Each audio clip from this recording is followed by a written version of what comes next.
Welcome back to Ironman Warehouse. I'm going to show you a little sledgehammer training, a couple different little circuits you can do to help your grip, core, and overall strength with sledgehammers.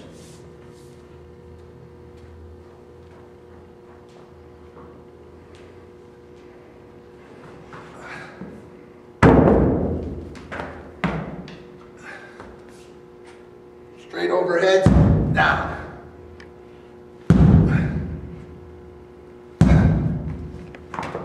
Come down. You can do these on times or for repetitions. Get the hammers up, straight out. See how long you can hold them. You got to bounce the heads of the hammers too. Hold them out. Also, we call these from Sensei Trollio, invented this one called the Donkey Kong.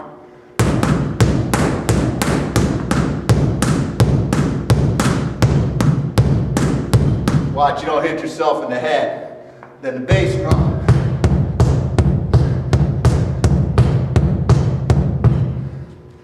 Then you can come out with a little supination and pronation at the end. Help your elbow tendons. Loosen up your wrists and shoulders. Come back and see us again, Ironman Warehouse. Thanks for joining us, Youngstown, Ohio.